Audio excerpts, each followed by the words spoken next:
Ang kwento ni Mark. Maagang naulila sa ina si Reno, kasama ang dalawa pang nakababatang kapatid. Namatay si Nanay Ayona sa panganganak sa bunsong anak na si Jessie. Grabe ang pagkamuhi ni Reno sa ama. Nasanay na lang ang ina sa pambubugbog nito, lalo na kapag nakakainom. Bukod dito, nang mailibing naman ng ina, nagdala pa ito ng ibang babae sa tahanan.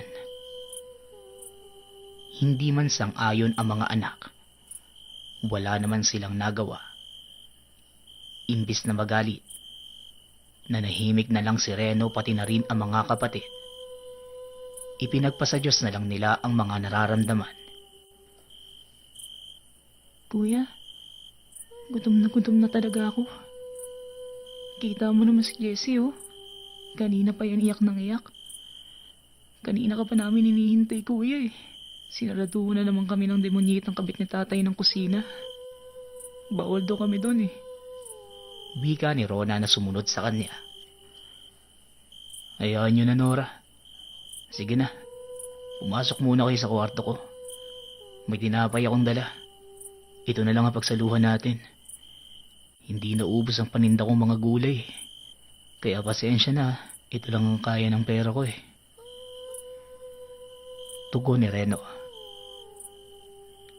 Ayos lang yan, kuya. Jessie, tara na. May tinapay si kuya, oh. Kaya huwag ka nang umiyak. Tahan na, Jessie. Wika ni Nora. Naaawa si Reno habang nakatitig sa mga kapatid. Halos hindi na sila pinapakain ng ama. Maging ang kinakasama nito'y tinatrato sila na tila hayop. Pero walang pagpipilian si Reno kundi maghanap buhay para sa kanilang tatlo. Ang inaasahan na lang niya ay kinikita sa paglalako ng mga gulay. Mula sa kakilala ng ina na naaawa sa sitwasyon nila. Maaga pa lang gumigising na ito para ayusin ng dalawang kapatid. Nasa 7 taong kulang pa lamang si Nora, habang si Jessie naman ay 4. Pinagpapasalamat naman niya sa Diyos na masunurin at parehong mabait ang mga kapatid. Hindi siya nahihirapang alagaan ng dalawa. Dahil sa murang edad, tila matanda nang mag-isip si Nora. Ito ang naiiwan kung wala si Reno para bantayan si Jessie. Noong gabing yun, masayang pinagsaluhan ng tatlo ang tinapay. Ayon kay Reno, kahit papano malalamanan man lang ang kanilang sikmura, hanggang sa nagbukas si Nora ng saloobin. Aalis? Pupunta saan? Kina Lola Madrid. Ang layo nun, Nora. Hindi nyo nga kakayanin kung sakaling lakarin natin eh. Tsaka wala akong pera pang pamasahe natin papunta doon. At kung lalakarin man natin, aabutin tayo ng ilang araw. Sa panahon pa naman ngayon, hindi ligtas na bagtasin natin ang mga lugar na hindi natin kabisado. Wika ni Reno. Kesa naman nagtitiis tayo dito, kuya. Natatakot na ako dyan sa babae ni tatay. Para din sa kaligtasan ni Jessie. Kapag wala ka dito, hindi ko alam kung ano ang gagawin eh. Sa oras na magalit siya, hindi niya kami pinapakain o pinapainom. Palagi pa namin kailangan makisalok ng tubig. Siguro kung uuwi tayo kina Lola, kahit papaano may aasikaso sa atin. Tugon ni Nora. May punto ka naman, Nora. Kilala ko si Lola Madrid. Hindi tayo pababayaan nun kung sakaling umuwi tayo. Kaso wala naman siyang alam sa nangyayari sa atin ngayon eh. Sumusobra na sa pagkasinungaling si tatay. Kaya sige, pero maghahanda tayo ah. Lalo pat hindi biro ang susuungin natin. Wika ni Reno. Napangiti si Nora. Nasasabik na ito sa gagawing paglalakbay. Yon ang unang beses na aalis sila sa lugar. Matapos kumain ng gabing yon, Pinatulog na nila si Jessie at nagbalot ng iilang damit na dadalhin kinabukasan.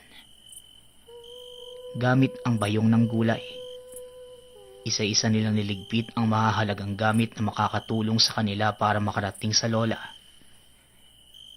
Kinabukasan, madilim pa lang nagpili na si Reno na wag lalabas ang mga kapatid. Magbebenta lang ito ng gulay para makabili sila ng tinapay na mababaon. Naghanap na din ito ng maliit na galon na pwede nilang mapaglagyan ng inumin. Bago magtanghali ay nakauwi na si Reno. Bit-bit ang 7 tinapay na binalot sa papel mula sa tinitintang gulay. May iilan ding saging na dala na bigay naman ang pinaglalakuan niya ng paninda. Tulog ba sila, kuya? Naayos ko na po si Jessie. Aalis na ba tayo? Tanong ni Nora. Oh, tara na. Nasaan yung bayong? Itago na muna natin tong dala ko. Sa daan na natin kainin. Tugon ni Reno. Kagad nilisan ng 3 ang lugar. Alam nilang hindi magiging madali ang gagawin, pero kailangan nilang tatagan ng kalooban. Lalo na si Reno. Sa isip ng binata sa oras na makalayo sa ama, hinding-hindi na siya babalik sa poder nito. Noong una, maayos pa naman silang naglalakad, pero hindi maiiwasang magkaroon sila ng problema. Ninais ni Reno na mapadali ang paglalakbay, kaya dumaan sila sa masusukal na kagubatan. Ilang sapa ang tinawid nila bago inabutan ng pagdilim ng lugar. Nang tignan ang paligid, naisip ni Reno na ligtas naman sa lugar dahil may iilang bahay pa siyang nakikita. Hanggang sa biglang kinabahan ng pinata. Tila may kakaibang presensya sa paligid. Tila nakatitig sa kanila. Lalo pa noong napaupo ito sa malaking siwang ng puno para magpahinga. Kuya, ang dami kong lamok. Tsaka parang nakakatakot naman dito sa pinagpapahinga natin. Jessie, naggutom ka na ba? Kuya, 3 na lang pala tong tinapay. Sana bukas makarating na tayo kina Lola. Wika ni Nora. Huwag ka munang magsalita, Nora. Mukhang may sumusunod sa atin eh. Dito sa may siwang ng puno. Magtago ka muna dito. Jessie, huwag kang matakot ah. Nandito lang si Kuya. Tugon ni Reno. Habang yakap ang mga kapatid, may napansin siya na mabilis na dumaan sa mismong harapan niya. May bitbit itong sulo at tila may inaamoy habang hila-hila ng dambuhalang aso. Halos maihi si Nora dahil sa takot, lalo pa nang may umangil malapit sa pinagtataguan nila. Madilim ang paligid at wala din silang maaninag, maliban sa mga naririnig na mga yabag. Dagdag pa ang panakanakang pagkagat ng lamok sa balat. Ilang sandali pa ang lumipas. Biglang umiyak si Jessie. Pilit pa rin pinapakalma ni Reno ang mga kapatid. Pero biglang may lumiyab mismo sa tapat nila. Napasigaw si Nora dahil sa gulat. Ang sabi ko na nga ba may nagtatago dito eh. Aba bata, anong masamang hangin ang pumasok sa ulo nyo at napunta kayo dito? Wika ng nilalang na nagpakilalang muha. Sasagot sana si Reno pero lumundag sa harapan nila ang napakalaking aso. Alaga yun ni Mua. Sasakmali na sana silang 3, pero maagap na hinarang ng nilalang ang kamay sa bunganga ng aso, kasabay ng pagtulak nito palayo sa mga bata. Oy, hindi sila pagkain. At lalong wala kayong gagalawin sa kanila. Magdahan-dahan kayo. Akin ang mga batang yan. Wika ni Mua. Maawa po kayo sa amin. Gusto lang naming umuwi sa bahay ng lola namin eh. Pakiusap po. Wika ni Nora. Umiiyak ito dahil sa sobrang takot na yun na ang kanilang katapusan. Wala ding tigil sa pag-iyak si Jessie na patuloy pa ring pinapatahan ni Reno. Samantala, biglang lumiwanag ang buong paligid dahil sa natapong sulo sa paanan ng punong pinagtataguan. Nakikiusap po kami. Huwag niyo po kaming sasaktan. Nakikidaan lang naman po sana kami. Hinahanap lang po namin kung saan ang madaling daanan. Wika ni Reno. Patuloy pa din ito sa pagmamakaawa sa nilalang. Ikaw mismo ang nagtala sa mga kapatid mo sa kapahamakan. Paano na lang kung hindi kami ang nakatagpo sa inyo? O siya, dalhin mo ang mga kapatid mo at masyado nang lumalalim ang gabi. Hindi kayo pwedeng maabutan ng Natigil sa pagsasalita si Mua. Biglang umalulong ang asong hinaharangan niya ang bunganga. Alam niya na may naaamoy itong kauri. Kaya kaagad pinatayo ng matanda ang mga bata. Dinala sa lugar kung saan magiging ligtas sa mga ito. Hanggang sa nakarating sila sa isang yungib. Dagdag pa niya, may nakahilerang mga sulo papasok ng lugar. Kaya hindi sila nahirapang sundan si Mua. Tumahimik na si Jessie.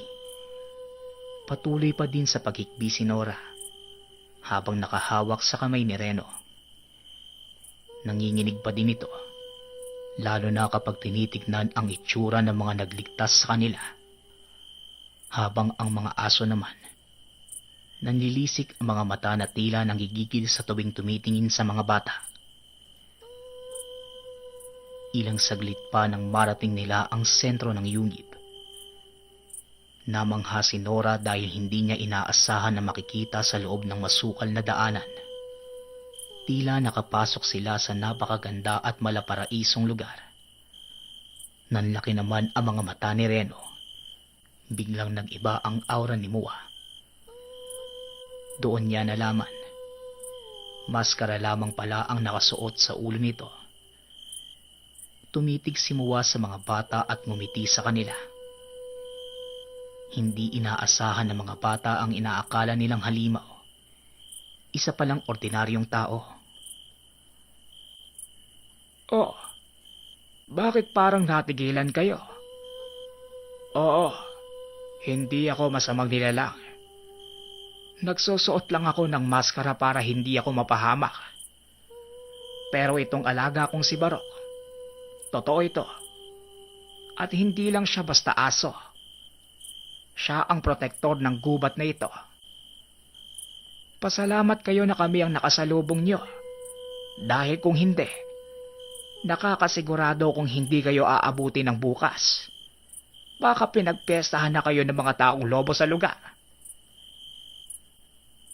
Wika ni Mua.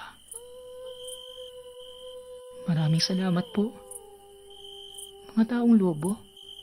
Yung kalahating aso at kalahating tao po ba yun, Kuya Reno? Tanong ni Nora. Sasagot pa lang sana si Reno. Pero biglang umiyak muli si Jessie dahil sa gutom. Naalala ng dalawa na hindi pa pala sila kumakain ng hapunan. Kaya inilabas nila ang natirang tinapay. Ibibigay sana ito ni Reno sa kapatid. Pero pinigilan siya ni Mua. Ayon dito, hindi yon ang makakapagpabusog kay Jessie. Bagkus may kinuha itong basket ng sari-saring prutas. Ayon sa matanda, kumuha lamang sila ng kaya nilang kainin. Dagdag pa ni Mua, ang lahat ng sobra ay masama at may kaakibat na parusa. Nagpaalala din ito na hindi maaaring ihagi sa alagang si Barok ang kahit anumang pagkaing sobra. Kung ano ang kinuha, kailangan ubusin at walang ititira. Maraming salamat po sa kabaitan nyo. Nora, narinig mo ah. Kumuha ka lang na mauubos mo. Kunan mo na din si Jessie. Wika ni Reno. Kuya, sa buong buhay ko, ngayon lang ako nakatikim ng ganito kasarap na pagkain. Mang Moa, maraming salamat po ah. Jessie, kain ka na. Tugon ni Nora. Masayang pinagsaluhan ng magkakapatid ang pagkaing nakahain. Ni hindi nila inisip kung anuman ang nakapaligid sa kanila. Hanggang sa ilang sandali pa ang lumipas. Biglang nakaramdam si Jessie ng antok maging si Nora. Aayusin pa sana ni Reno ang mga kapatid sa pagkakahiga. Pero bigla din itong inantok at nakatulog sa gilid ng mga kapatid. Nakatingin lang si Muwa sa kanila at napailing. Ramdam niya kung ano ang pinagdadaanan ng mga bata. Kumuha ito ng balabal para may pangkumot ang tatlo. Kulay berde na gawa sa pinagtagpi-tagping dahon. Kinaumagahan, nagising si Reno at Nora na maayos na ang pakiramdam. Kaagad nilang hinanap ang matanda. Pero laking pagkadismaya nang hindi na nila ito makita. Ang inaakalang paraiso ay punong kahoy lang pala na may mayabong na mga dahon. Napakunot ang noo nito nang makita ang balabal. Kuya, saan po ba ito galing? Ang ganda ng panaginip ko kagabi. Tsaka akala ko nakilala na tayo. Jessie, gising na. Tanong ni Nora. Pero hindi din alam ni Reno kung saan ito nanggaling. Habang ginigising si Jessie. Nora, madali ka. Kailangan nating makalayo sa lugar. Jessie, gumising ka. Diyos ko, bakit hindi siya nagigising? Wika ni Reno. Nang buhatin nito ang kapatid, biglang naglaglagan ang mga maliliit na butil mula sa damit nito. Napubuntong hininga si Reno nang maalala ang sinabi ng matanda. Hindi pala nila naubos ang nakuhang pagkain. Pinapulot niya lahat ng mga butil kay Nora. Pinalot niya sa balabal ang kapatid na wala pa ring malay. Hanggang sa inabot sila ng ilang oras sa paglalakad. Bago pa marating ang lungsod ni Lola Midred. Nakahawak lang si Nora sa laylayan ng damit ni Reno habang naghahanap sila ng mapagtatanungan. Aba, Lola Midred baka mo? Siguro yung may-ari ng malaking bahay sa sentro ng kantil. O siya, sige. Ihahatid ko na kayo. Tsaka, napano yung isang bata? Kakaiba ang kulay ng balat niya eh. Tanong ng tricycle driver.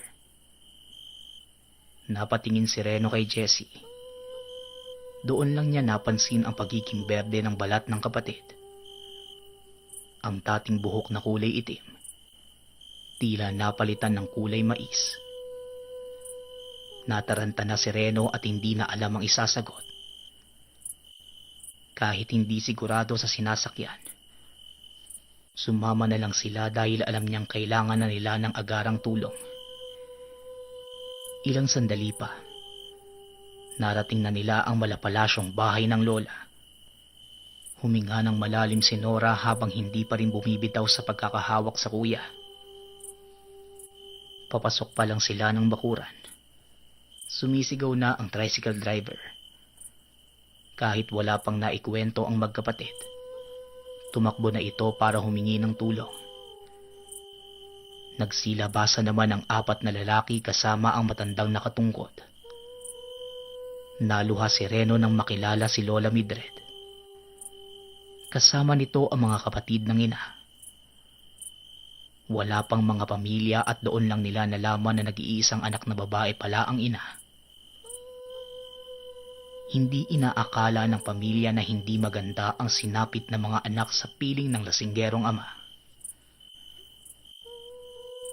Pero bago pa man mag-iyakan ang lahat, inuna muna nilang kunin si Jessie. Diyos ko, saan ba kayo nang galing? Bakit ganyan ang ayos nyo? Nay, hindi ko alam kung anong pinagdaanan ng mga batang to. Pero sa oras na makita ko yung ama niyong walang hiya, babalian ko siya ng leeg. Wika ni Tio Rasan. Mamaya na yan, Rasan. Tawagin niyo si Lota. Malakas ang kutob kong naengkanto ang mga batang ito. Anong oras na ba? Magsiga na din kayo ng kamangyan. Mga bata, ilapag niyo muna yung kapatid niyo dito at ako na ang bahala. Maligo at magbihis muna kayo. Rasan, tawagin mo si Marga para asikasuhin ang mga bata. Bago niyo sila paliguan, kumuha kayo ng dahon ng kawayan, ng suwa at lagyan niyo din ng dahon ng alibuhon. Kailangan ng mga bata na maalis ang negatibong enerhiya sa loob nila. Wika ni Lola Midred. Bago pa man pumunta sa silid si Reno at Nora, inabot nila ang balabal maging ang mga butil. Doon palang isinalaysay ng dalawa ang mga nangyari. Naikwento din nila kung bakit nagkaganon si Jessie. Napabuntong hininga naman ng matanda dahil ayon dito, hindi lang basta engkanto ang nakasalubong ng mga bata, kundi mismo ang ermitanyo kasama ang alagang asong tagabantay ng nasabing lugar. Dagdag pa ni Lola, hindi naman masama ang nilalang, pero sadyang nangunguha ito ng mga ligaw na kaluluwa ng mga taong napapadpad sa lugar. Ang mali na mga bata, kumain sila ng pagkain hindi dapat nila tinanggap, kaya bilang kabayaran, kinuha nito ang kaluluwa ni Jessie. Umiiyak na si Nora. Natatakot ito na mawala ang kapatid. Humihinga naman si Jessie pero hindi gumagalaw. May mga panakanakang pag-ungol at biglang pagngiti. Maya-maya pa, dumating na si Rosan kasama si Lota, ang kilalang albularyo sa sitio. Noong una tahimik lamang ito habang bumubuga ng usok mula sa tabako. Pero maya-maya pa, biglang nag-iba ang ekspresyon ng mukha niya nang makita ang kalagayan ni Jessie. Ayon sa kanya, mahihirapan silang mabawi ang kaluluwa ng bata dahil kusa itong sumama. Pero isang paraan lamang ang naiisip ni Lota. Kailangan nilang gumawa ng pag-aalay. Dagdag pa niya, susubukan niyang pagpalitin ng kaluluwa ng hayop sa bata, pero hindi tiyak nagagana ang gagawin. Lota, lahat ibibigay ko maibalik lang ang apo ko. Minsan na akong nawala ng anak. Ngayon apo ko naman. Nakikiusap ako sa iyo. Gawin mo lahat mabawi lang si Jessie. Wika ni Lola Midred. Ito po ang butil at balabal na iniwan sa amin ni Mua. Kung ito po ay kapalit ni Jessie, nakikiusap ako sa inyo na ibalik nyo na lang po ito. Wika ni Reno na hindi na napigilang maiyak. Kinuha ni Lota ang inabot ni Reno. Habang hawak ang balabal, may kung ano itong narinig pero hindi niya nakikita. Tinig ng batang umiiyak habang humihingi ng tulong. Hindi na nag-aksaya pa ng oras ang lahat. Inihanda nila ang biik na gagamitin sa ritual. Kasama ng balabal binalot nila ito sa hayop. Habang si Jessie naman, binalutan nila ng balabal na kulay pula. Sinelyuhan nila ito ng mabigat na dasal para maigapos ang kaluluwa ng bata at hindi maisama ng engkanto. Bago pa man magdilim, naisaayos na ang lahat. Ginawa nila ang ritual sa harap mismo ng bahay. Pinaligiran nila ito ng sulong-nyari sa kawayan. Lahat ng dadalo, maglagay kayo ng pireng. Kahit anong mangyari o marinig niyo, wag na wag kayong titingin sa ginagawa ko hanggat hindi ko sinasabi. Kailangan ko ng dasal niyo at pakiusap. Higpitan niyo ang paniniwala at panalangin maibabalik sa ayos ang lahat. Kaawaan nawa ako ng Panginoon. Wika ni Lota. Nag-umpisa nang dumilim ang paligid. Kasabay ng paglagay ng mga piring sa mata ang pag-usal ni Lota ng pangproteksyon. Hindi lang para sa kanya kundi maging sa buong paligid. Inilagay niya ang kanang kamay sa noo ng bata, habang sa kaliwa naman ang bieg. Tila may mga tinatawag si Lota na mga nilalang. Mas nilakasan niya ang panalangin habang mahigpit na nagbibitaw ng mga katagang may dunong lang ang nakakaalam. Hanggang sa may dumaan na napakalakas na hangin na tila pinipigilan ang ritual. Lakasan niyo ang panalangin. Bigkasin niyo ang pangalan ng Ama. Panginoon, tulungan mo kami. Pakiusap. Wika ni Lota. Biglang may kung anong tinangay ang hangin papalayo. Maya-maya pa, kumalma na ang paligid. Naramdaman ng albularyo na umepekto na ang ginawa. Nawalan ng buhay ang baboy at niluwa ang sariling laman loob. Hindi nila maintindihan kung paano ito nangyari. Pero nakakasigurado sila na tinanggap ng elemento ang alay. Bigla na lang din bumalik ang kulay ng balat ni Jessie. Pero nanatili pa din ang kulay mais na buhok. Nawalan din ito ng paningin. Nawala ang itim at puro puti na lang ang natira. Pero ganun pa man, nagpapasalamat pa rin ang mag-anak dahil naibalik si Jessie, kahit tuluyan na itong nabulag. Sinunog nila ang balabal at mga butil na nagsilbing mutya para sa 3 bata. Ayon sa manggagamot, magagamit ito para sa proteksyon ng 3, laban sa mga elemento o maging sa sakit. Sa kasulukuyan, may pamilya na silang 3. Nabalitaan na lang nila na namatay na ang ama dahil sa bisyo. Pero hindi na sila nag-abala pang asikasuhin ito o kahit umuwi man lang. Bagkus pinili nilang limutin ang masalimuot na nakaraan. Lalo pa nang kamuntikang mamatay si Jessie dahil sa muha at sa alagang pantay ng gubat. Ang kwentong ito ay hango sa totoong buhay. Mula ito sa isa nating kabayan na itago na lang natin sa pangalang Pulyon. Walang eksaktong taon. Probinsya ng Capiz.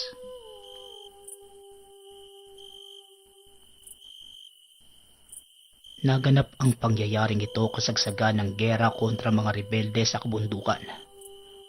Halos araw-araw, may maririnig kang pasabog at putok ng baril sa iba't ibang bahagi ng bundok. Isa si Pulyon at ang pamilya nito na naging biktima ng gera. Isang hapon habang nag-aani sila ng kape, bigla na lang silang nakarinig ng malakas na pasabog sa gawing ibaba ng burol kung saan nakatanim ang mga kape. Magkakasama silang mag-anak na mga panahong yun. Kagad naman silang tinipon ng kanilang ama na si Mang Dado. Alam nito na may sagop ang magaganap. Nagmamadali naman silang tumakbo papunta sa itaas ng burol at nagtago sa mga puno. Pero sa kasamaang palad, may naghagis ng granada sa lugar kung saan sila nagtatago. Kaya namatay ang mga magulang, pati na rin ang 2 kapatid ni Pulyon. Maging ang binata ay hindi rin nakaligtas. Tinamaan siya ng mga peraso ng granada sa muka at nabulag. Maswerte naman ito na natabunan siya ng bangkay ng pamilya. Kaya inakala ng mga rebelde na patay na silang lahat. At hinayaan na lang ito. Sa kabila ng pagkabulag, sinikap ni Pulyon na makaalis sa lugar.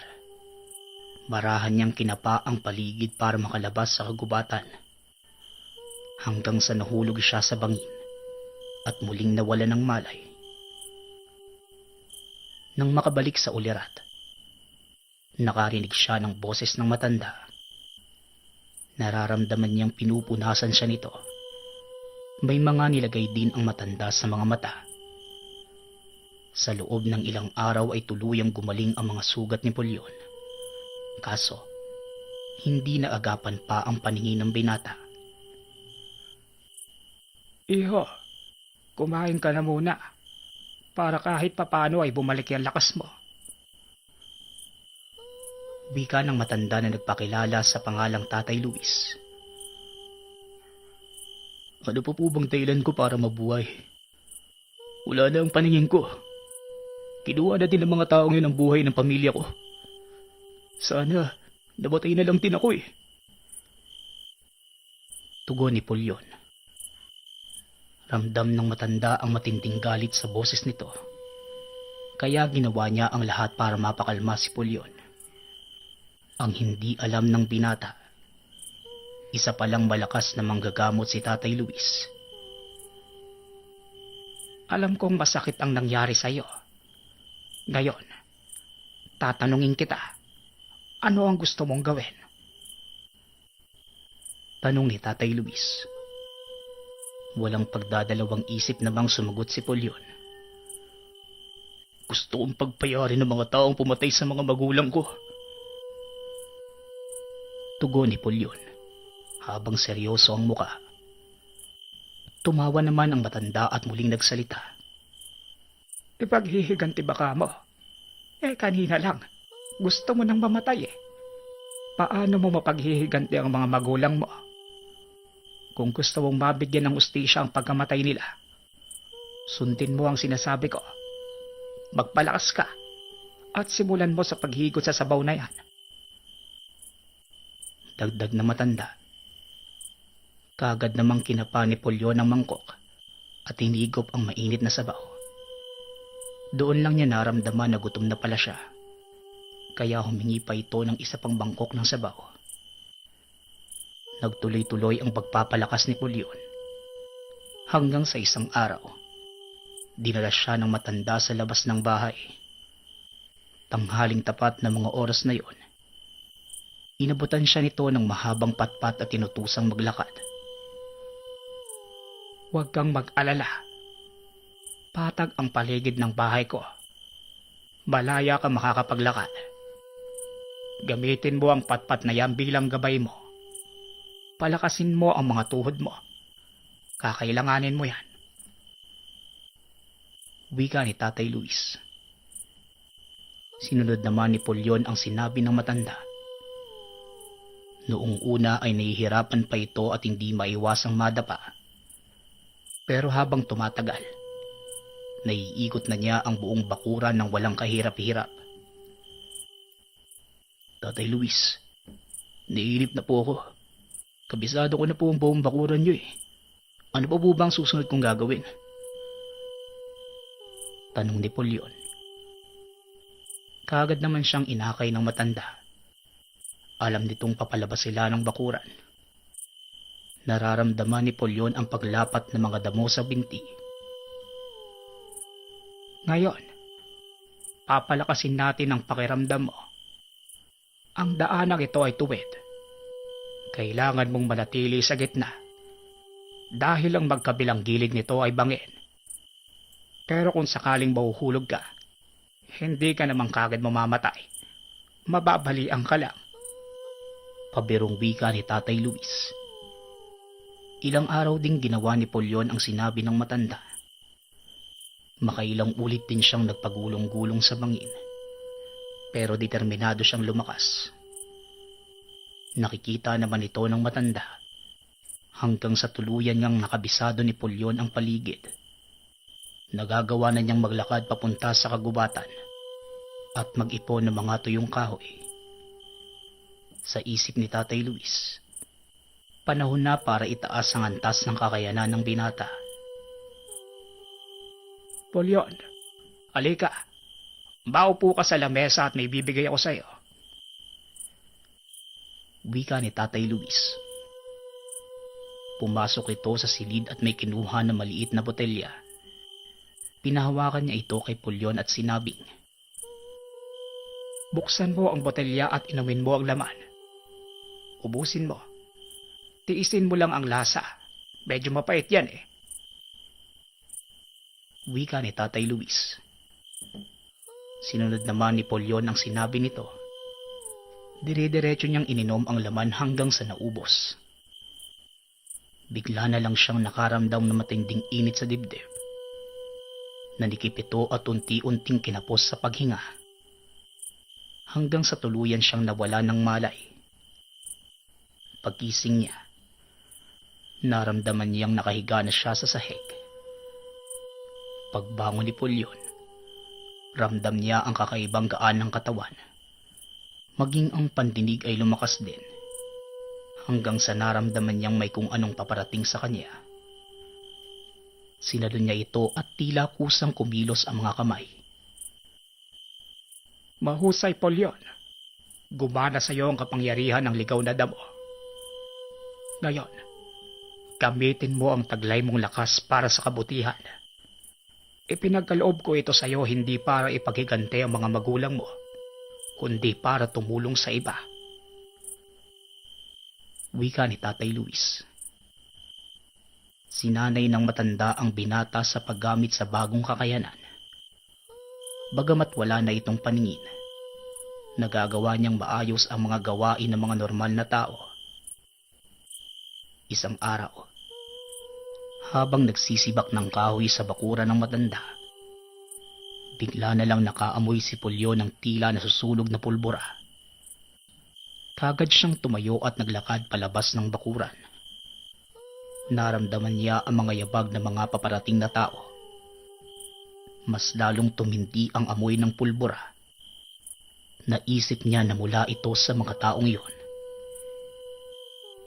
Biglang pumasok sa isip ng binata ang huling naamoy na hangin bago mamatay ang buong pamilya. To, maaari ba kaming makiinom? Tsaka, kung may pagkain kayo dyan, baka naman pwede nyo kaming pakainin. Nagugutom na kami. Wika ng rebelde. Nakatingin lang sa malayo si Pulyon. Kinaway pa ang kamay ng isa sa mga ito sa harap ng mukha ng binata. Doon nila nalaman na bulag pala ito. Hoy bulag, hindi mo ba narinig ang sinabi ko? O baka gusto mong lumpuhin kita para tuluyan ka ng maging imbalido? Muling wika ng rebelde. Naramdaman ni Pulyon na tinutukan siya ng baril sa sentido. Dito na nag-init ang ulo ng binata. Wala kaming may bibigay sa inyo. Baka kaalis na kayo. Wika ni Pulyon. Kahit naiinis na, pinili pa rin niyang maging kalmado. Samantalang si Tatay Luis naman, nakaupo lang sa atangan ng bahay at pinagmamasdan ang gagawin ng mga ito. Tiwala naman siya sa kakayanan ni Pulyon kaya hinayaan na matanda na subukan ng pinata ang bagong lakas. Abay loko ka! Sigaw ng rebelde, sabay putok ng baril kay Pulyon. Pero nasalo ito ng pinata at hinugot ang baril mula sa pagkakahawak ng rebelde. Hinampas niya ito sa ulo ng umatake sa kanya. Hindi naman kagad nakakilos ang iba pang mga kasamahan. Hindi nila inaakalang masasalo ni Pulyon ang pag-atake. Ano pang tinutunganga nyo dyan? Sugurin nyo! Mga walang silbi! Sigaw ng rebelde sa mga kasamahan. Sunod-sunod na bang umatake ang mga ito pero lahat iyon ay nasangga at naiwasan ni Pulyon. Dumampot ang binata ng kapirasong patpat at ito ang pinanglaban sa kanila. Napapangiti naman si Tatay Luis sa ginagawa ni Pulyon hanggang sa hindi na niya napigilan ang sarili at napasigaw ito. Kung ako sa inyo, aalis na ako dito. Dahil sigurado kung pagsisisihan niyo ang ginagawa niyo. Nagkamali kayo ng binangga. Wika ni Tatay Luis habang tumatawa. Pero hindi naman siya pinansin ng mga rebelde. Sa halip tinuloy nila ang pagtaga kay Pulyon. Pero hindi naman ito tumatama. Hanggang sa may bumunot ng baril at tinutukan muli si Pulyon. Oy, bulag! Tumigil ka kung ayaw mo sumabog ang bungo mo. Wika ng isa pang rebelde. Pero naglakad lang papalapit sa kanya si Pulyon habang hinahamon nitong ipuputok ang hawak na baril. Kaso kahit anong gawing pagkasa at pagkalabit, hindi niya magawang iputok ang hawak. Hanggang sa nahawakan siya ni Pulyon at pinali ang kamay. Napahiyaw naman ng malakas ang rebelde. Mula naman sa likod ni Pulyon, may isa pang rebelde na sumugod at tinaga ito. Pero mabilis na umiwas si Pulyon, kaya ang kasama nitong rebelde ang tinamaan sa ulo. Sinalo ni Pulyon ang itak mula sa rebelde. Tinagpas niya ang ulo nito, hanggang sa napatay niya ang tatlo at iniwang buhay ang isa. Iparating mo sa mga pinuno nyo. Bilang na ang mga araw ng paghahari-harian nyo sa lugar na to. Tandaan mo, tutugisin ko kayo at pagbabayarin sa lahat ng ginawa nyo sa mga tao sa bayang to. Banta ni Pulyon. Dali-dali namang tumakbo ang natitirang rebelde. Simula ng araw na yon, naging tampulan ng gulo si Pulyon. Madalas may mga taong umaaligid sa bahay nila Tatay Luis, pero kagad naman niya itong napipigilan. Hanggang sa isang araw, nagpasya si Pulyon na magpapakalayo-layo na sa matanda para na din sa kaligtasan nito.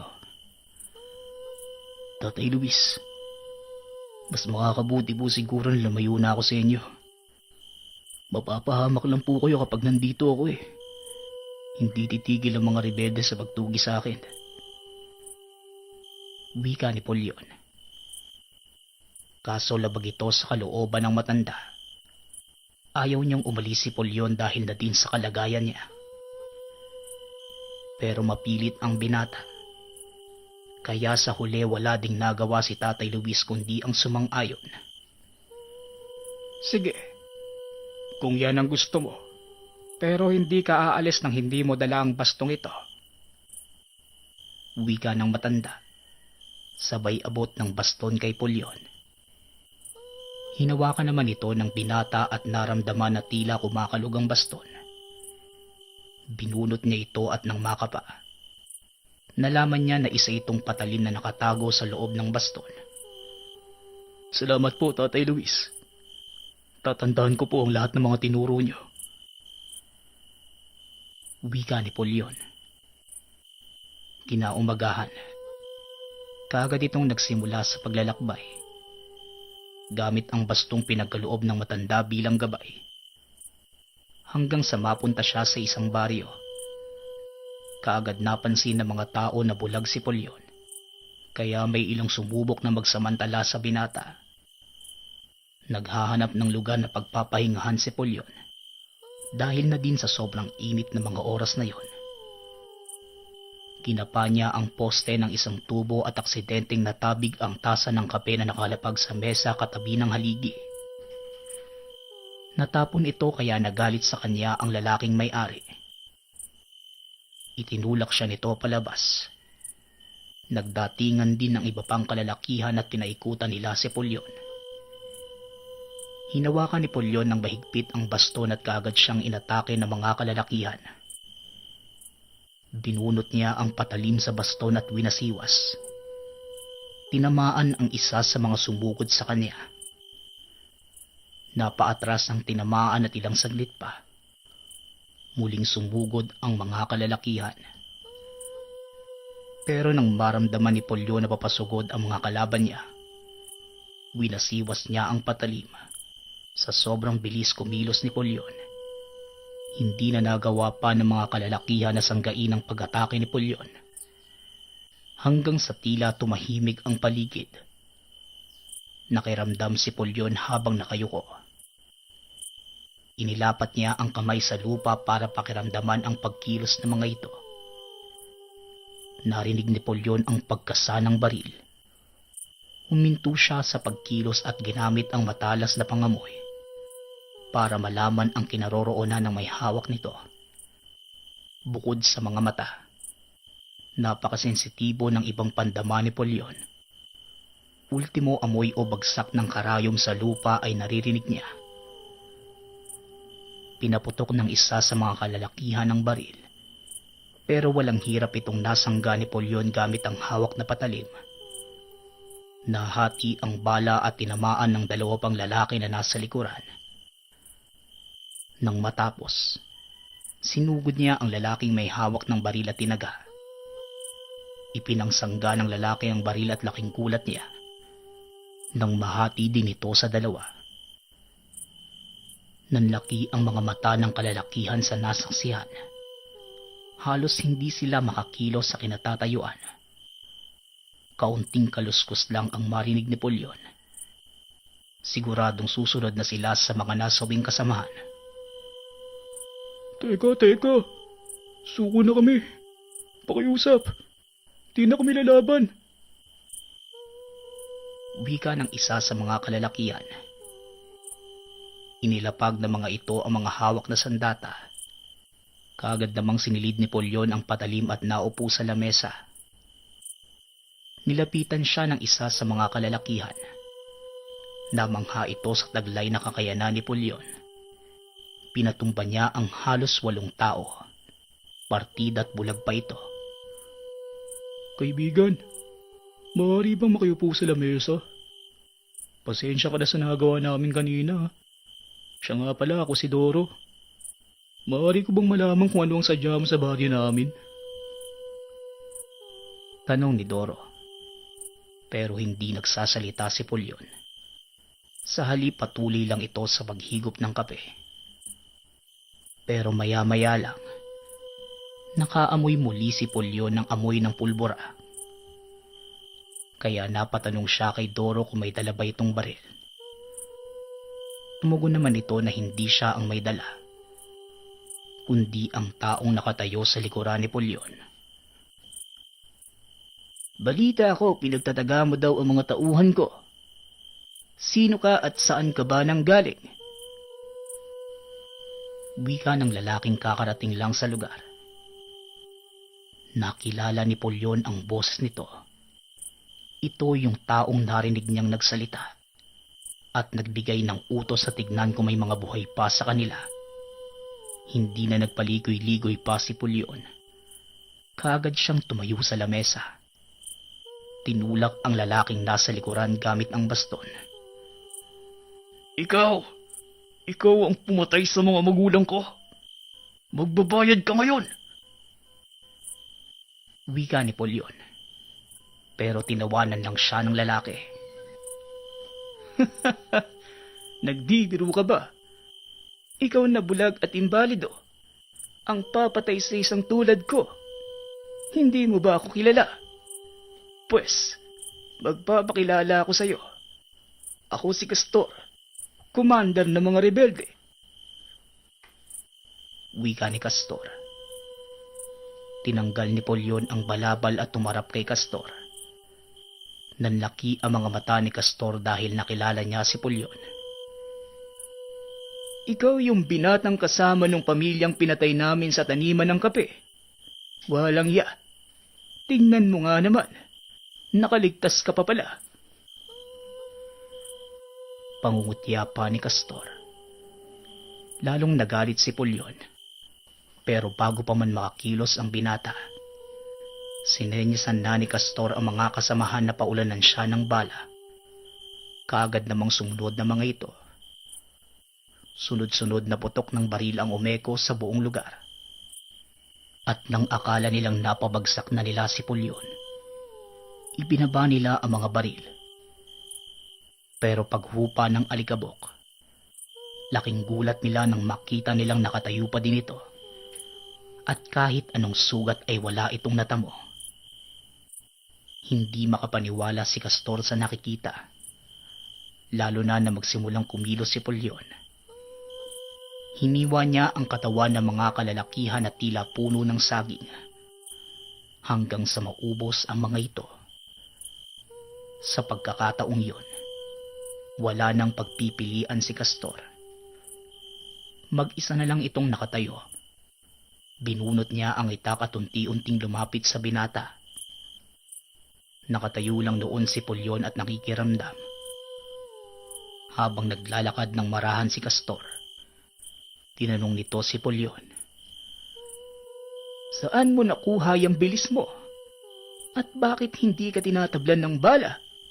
May sa demonyo ka ba? Tanong ni Castor.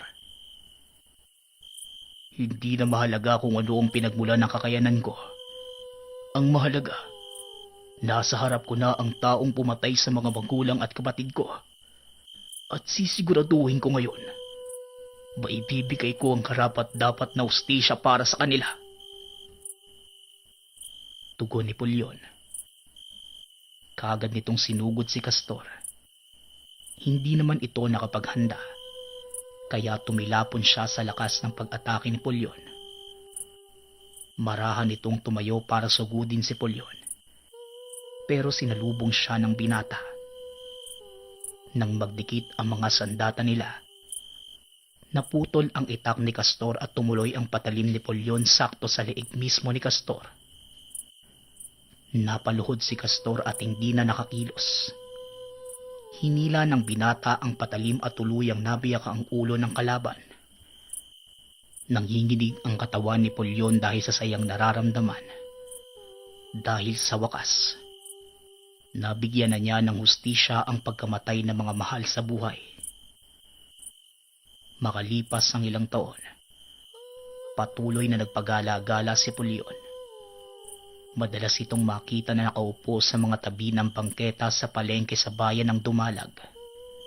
Minsan, inaabutan siya ng pagkain ng mga tao. Kinilala siya bilang si Polyong Bulag. Pero walang nakakaalam ng kanyang totoong kwento. Maliban na lang sa mga taong nakasaksi ng bangis ng bijilanting bulag.